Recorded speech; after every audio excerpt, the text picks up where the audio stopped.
Assalamualaikum warahmatullahi wabarakatuh. Selamat pagi, salam sejahtera bagi kita semuanya, Shalom, Om Swastiastu, Namo Buddhaya, salam kebajikan. Yang saya hormati Wakil Presiden Republik Indonesia, Bapak Profesor Dr. H.C. Kiai Haji Ma'ruf Amin beserta Ibu Wuri Estu Ma'ruf Amin. Yang saya hormati Ibu Hajah Profesor Dr. H.C. Megawati Soekarno Putri, Presiden Republik Indonesia kelima. Yang saya hormati Ibu Hajah Sinta Nuriyah Abdurrahman Wahid, istri Presiden Republik Indonesia keempat. Yang saya hormati Bapak Tri Sutresno, Wakil Presiden Republik Indonesia keenam. Yang saya hormati Bapak Hamzahas, Wakil Presiden Republik Indonesia ke-9. Yang saya hormati Bapak Muhammad Yusuf Kalla, Wakil Presiden Republik Indonesia ke-10 dan ke-12. Yang saya hormati Bapak Profesor Dr. Budiono, Wakil Presiden Republik Indonesia ke-11. Yang saya hormati Ketua, para Wakil Ketua, dan para anggota MPR Republik Indonesia. Yang saya hormati Ketua, para Wakil Ketua, dan para anggota DPR Republik Indonesia. Yang saya hormati Ketua, para Wakil Ketua, dan para anggota DPD Republik Indonesia. Yang saya hormati Ketua, para Wakil Ketua, dan para anggota lembaga-lembaga negara. Yang saya hormati Yang mulia para duta besar negara-negara sahabat dan para pimpinan perwakilan badan dan organisasi internasional yang hadir. Yang saya hormati para Menteri Kabinet Indonesia Maju serta Panglima TNI, Kapolri, Jaksa Agung, Kepala BIN. Yang saya hormati para Ketua Umum partai-partai politik yang hadir. Saudara-saudara sebangsa dan setanah air, para hadirin yang berbahagia.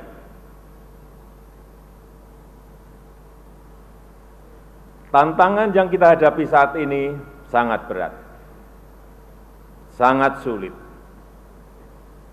tidak mudah. Semua negara di seluruh dunia sedang menghadapi ujian yang sama. Krisis kesehatan pandemi COVID-19 belum sepenuhnya pulih. Perekonomian dunia juga belum sepenuhnya bangkit. Tiba-tiba meletus perang di Ukraina.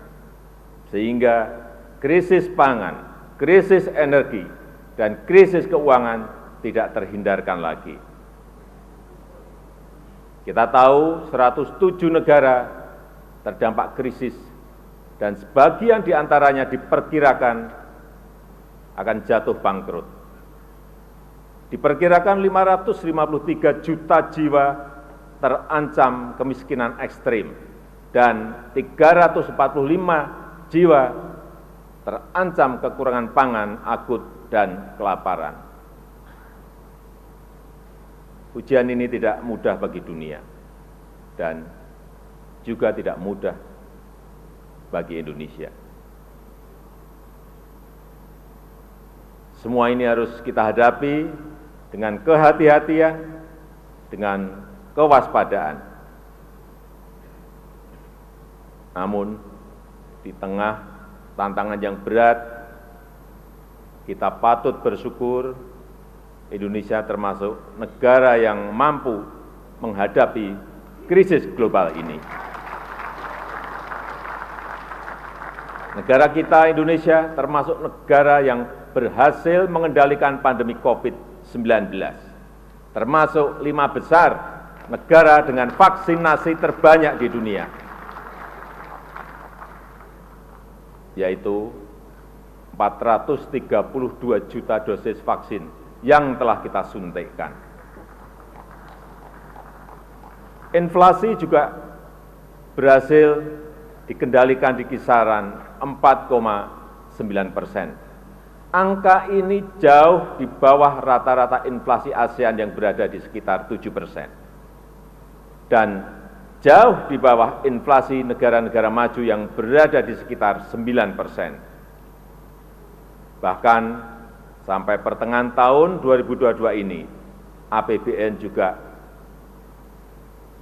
surplus 106 triliun rupiah. Oleh karena itu, pemerintah mampu memberikan subsidi BBM, subsidi LPG, dan subsidi listrik sebesar 502 triliun di tahun 2022 ini, agar harga BBM di masyarakat tidak melambung tinggi. Selain itu, ekonomi berhasil tumbuh positif di angka 5,44% pada kuartal kedua tahun 2022 ini. Neraca perdagangan juga surplus selama 27 bulan berturut-turut. Dan di semester 1 tahun 2022 ini, surplusnya sekitar 364 triliun rupiah. Capaian tersebut patut kita syukuri. Fundamental ekonomi Indonesia tetap sangat baik di tengah ekonomi dunia yang sedang bergolak. Di satu sisi, kita memang harus tetap waspada dan harus tetap hati-hati, namun di sisi lain, agenda-agenda besar bangsa harus terus kita lanjutkan untuk meraih Indonesia maju. Saudara-saudara sebangsa dan setanah air, dalam menghadapi pandemi COVID-19 yang melanda seluruh dunia, bangsa Indonesia telah menunjukkan diri sebagai bangsa yang tangguh. Masyarakat dusun, masyarakat kampung saling melindungi dan saling berbagi. Ulama, tokoh agama, dan tokoh adat aktif mendampingi masyarakat. Organisasi sosial, keagamaan bergerak cepat membantu masyarakat. Tenaga kesehatan, TNI, dan Polri, dan jajaran birokrasi saling bersinergi bersama-sama, bergotong royong bersama-sama. Dan lembaga-lembaga negara juga mendukung pemerintah dalam menghadapi ketidakpastian ini.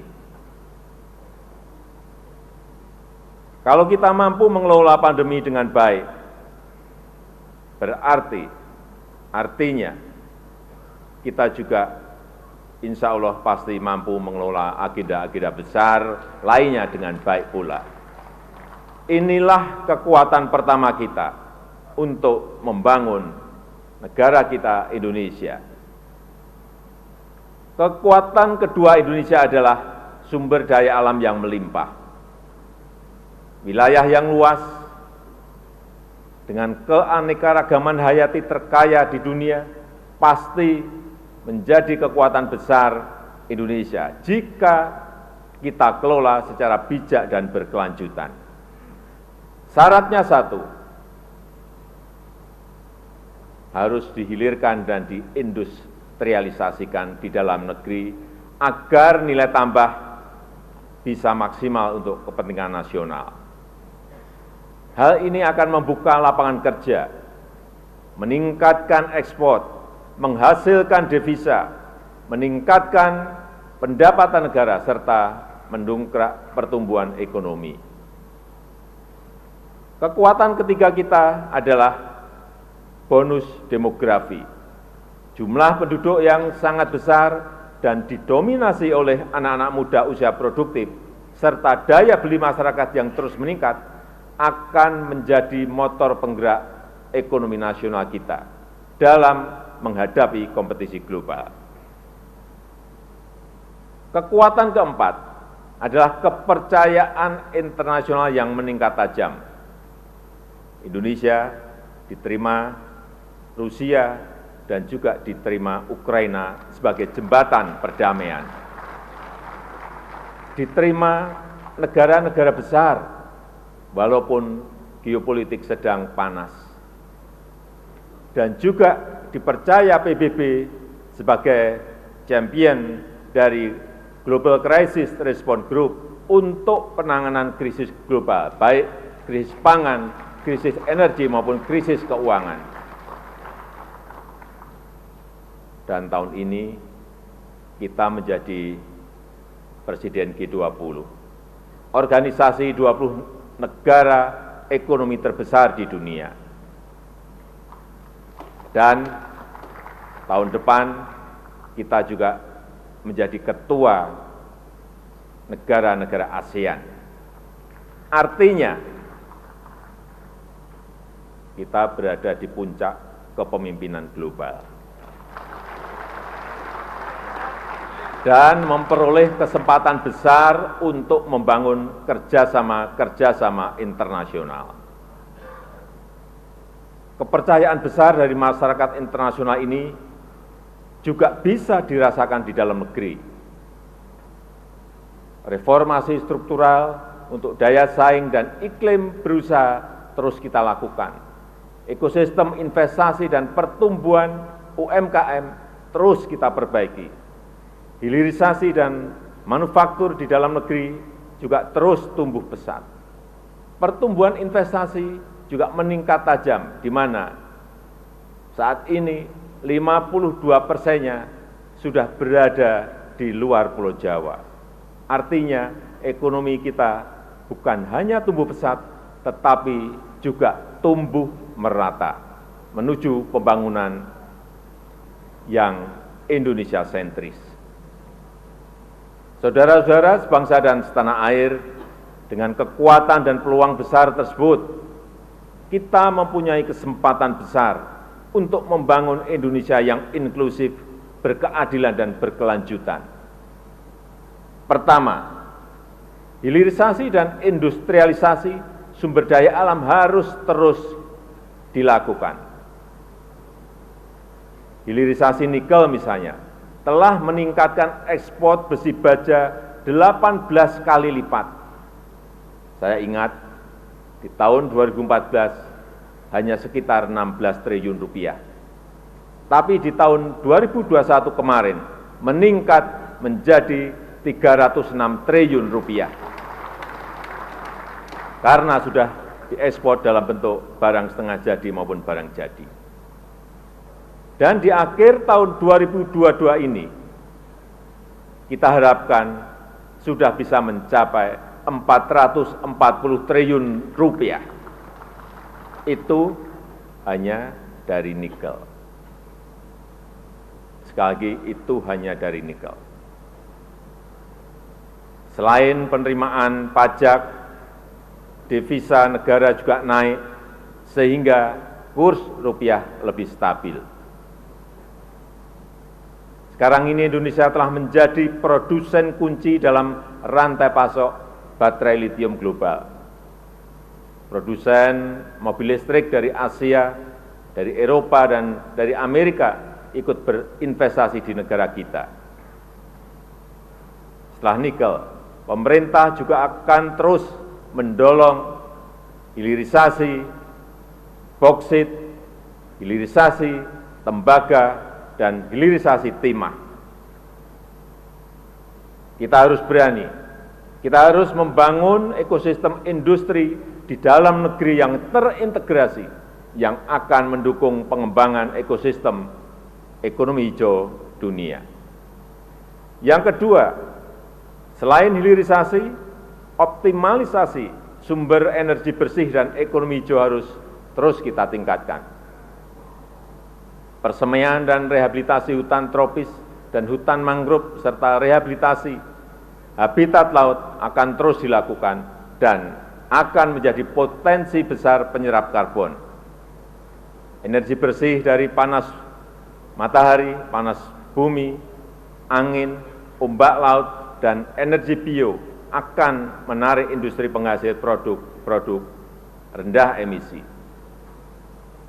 Kawasan industri hijau di Kalimantan Utara akan menjadi Green Industrial Park terbesar di dunia. Saya optimis kita akan menjadi penghasil produk-produk hijau yang kompetitif di perdagangan internasional. Upaya tersebut bisa langsung disinergikan dengan program peningkatan produksi pangan dan energi bio. Pemanfaatan kekayaan hayati laut secara bijak akan menjadi kekuatan besar untuk produk pangan, farmasi, dan energi. Demikian pula dengan perkebunan kita antara lain kelapa sawit yang telah terbukti menjadi pemasok terbesar CPO dunia. Untuk konsumsi beras,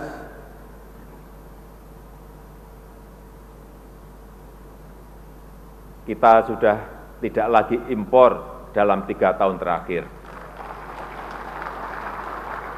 Untuk beras konsumsi, pembangunan bendungan dan irigasi telah mendukung peningkatan produktivitas nasional kita. Alhamdulillah, kita baru saja memperoleh penghargaan dari International Rice Research Institute yang disaksikan oleh FAO karena kita dinilai mampu mencapai sistem ketahanan pangan dan swasembada beras sejak tahun 2019.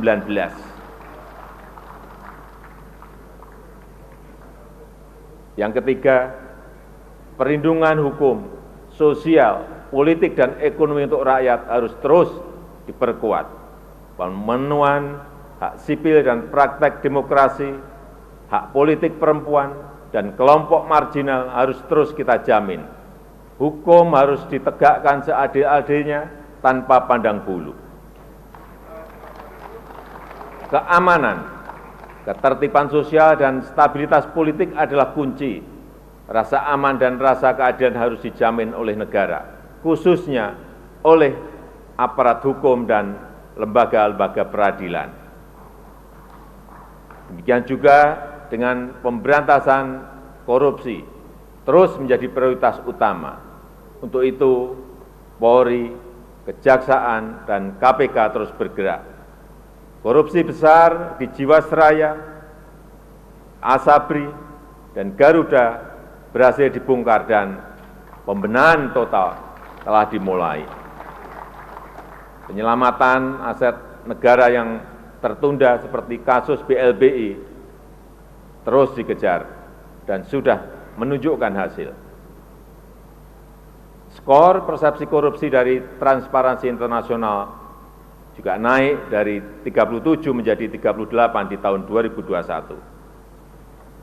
Indeks perilaku anti korupsi dari BPS juga meningkat dari 3,88 ke 3,93 di tahun 2022. Penyelesaian pelanggaran HAM berat masa lalu juga terus menjadi perhatian serius pemerintah. RUU, Komisi Kebenaran dan Rekonsiliasi sedang dalam proses pembahasan, dan tindak lanjut atas temuan Komnas HAM masih terus berjalan. Kepres pembentukan tim penyelesaian non-yudisial pelanggaran HAM berat masa lalu juga telah saya tanda tangani. Saudara-saudara sebangsa dan setanah air, saya tekankan reforma agraria, perhutanan sosial, dan sertifikasi tanah harus terus dilanjutkan. Berbagai macam bantuan sosial akan terus dilanjutkan dengan sinergi dan data yang lebih baik. Program pelatihan dan bantuan untuk para pekerja akan terus ditingkatkan. Program-program ini menjangkau nelayan, petani, buruh, pekerja informal, dan penyandang disabel. Tentang disabel, kita juga baru saja menjadi tuan rumah ASEAN Para Games di Solo, dan alhamdulillah kita menjadi juara umum. Yang keempat, UMKM harus terus didukung agar bisa segera naik kelas. Digitalisasi ekonomi yang telah melahirkan 2 dekakorn dan 9 unicorn terus kita dorong untuk membantu pemberdayaan usaha mikro, kecil, dan menengah. 19 juta UMKM telah masuk dalam ekosistem digital dan ditargetkan sebesar 30 juta UMKM akan masuk ekosistem digital pada tahun 2024. Berbagai bantuan pendanaan murah juga terus dilanjutkan. Penayangan produk UMKM di e-katalog pemerintah juga diharapkan akan menyerap produk UMKM. Di saat yang sama, kewajiban APBN, APBD, dan BUMN untuk membeli produk dalam negeri juga akan terus didisiplinkan. Kelima, pembangunan ibu kota Nusantara terus harus dijaga keberlanjutannya. IKN bukan hanya untuk para ASN, tetapi juga para inovator dan para wirausahawan. Bukan hanya berisi kantor-kantor pemerintah, tetapi juga motor penggerak ekonomi baru. Bukan kota biasa, tetapi kota rimba dengan pelayanan pendidikan dan kesehatan kelas dunia. Kawasan inti pusat pemerintahan memang dibangun oleh APBN, tetapi selebihnya 80% investasi swasta diundang untuk ikut berpartisipasi. Saudara-saudara sebangsa dan setanah air, semua agenda tersebut harus ditopang oleh manusia Indonesia yang unggul. Untuk itu, di bidang kesehatan, stunting harus cepat dipangkas. Layanan promotif dan preventif serta layanan pengobatan harus semakin kuat dan merata. Akses anak usia didik terhadap layanan pendidikan dan layanan yang berkualitas harus terus diprioritaskan. Para siswa dan mahasiswa harus dikenalkan pada dunia kerja sejak dini. Minat anak di bidang sains, teknologi, seni, dan olahraga harus didukung dan diapresiasi. Oleh karena itu, budi pekerti yang luhur, ideologi Pancasila, Bhinneka Tunggal Ika, dan patriotisme merupakan pilar utama.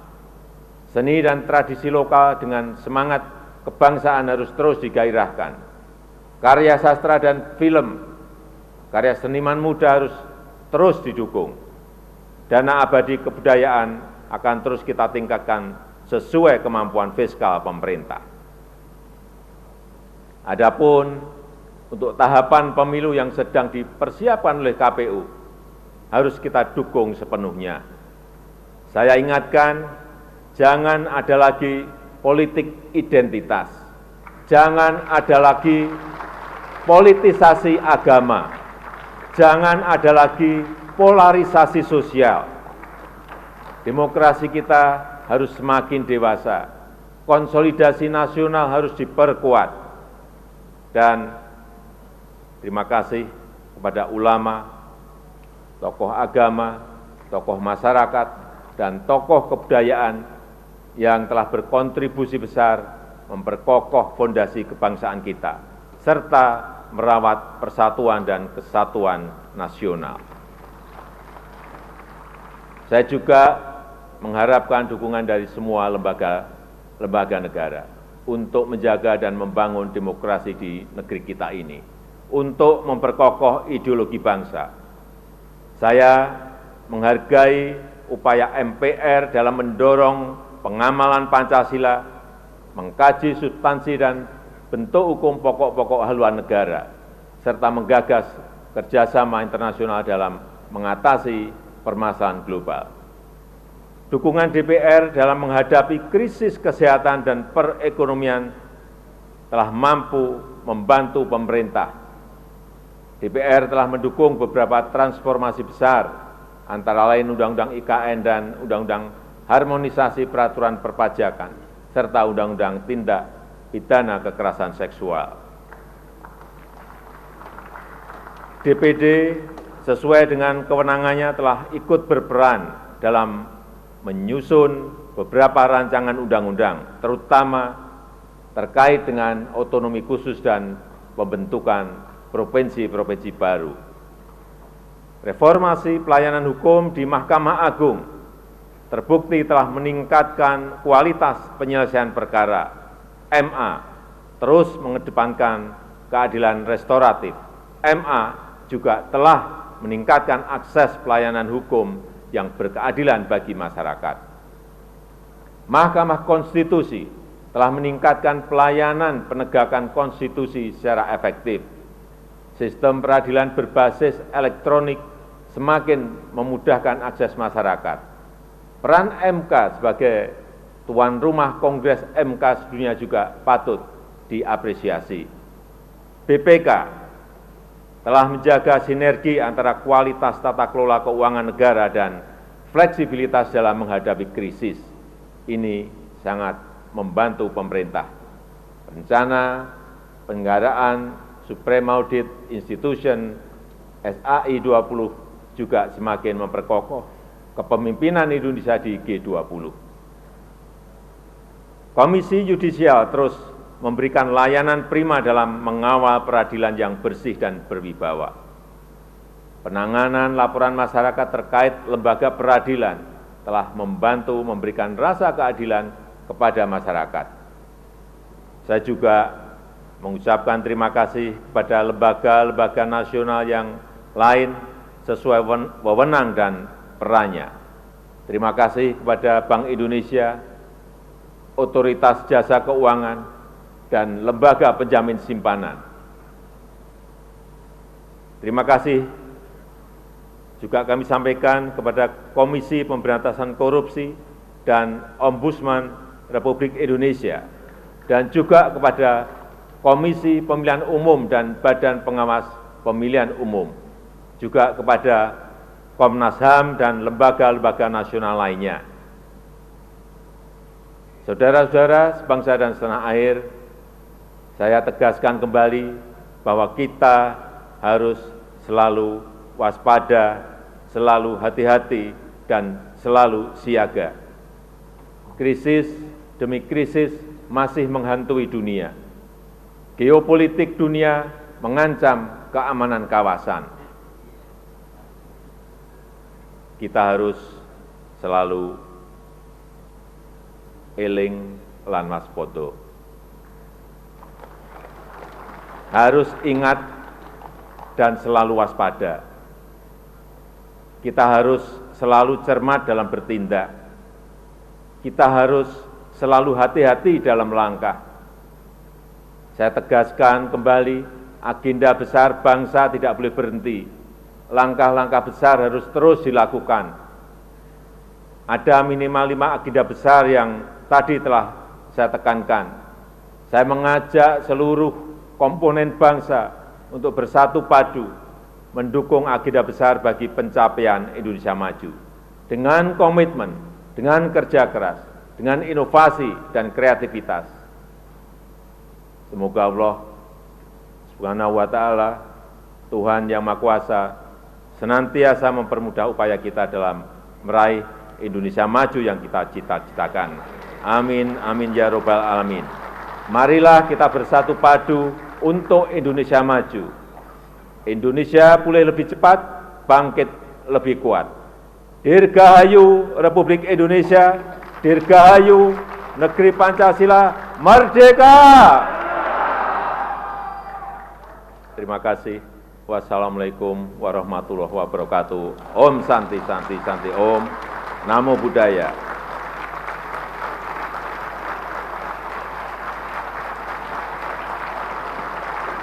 Dan sebagai tambahan,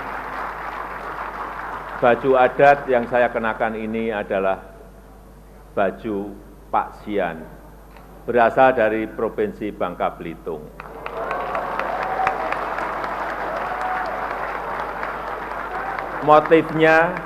Motifnya bernama pucuk rebung, yang melambangkan kerukunan, dan warna hijau yang kita pilih karena mengandung filosofi, kesejukan, harapan, dan pertumbuhan. Terima kasih.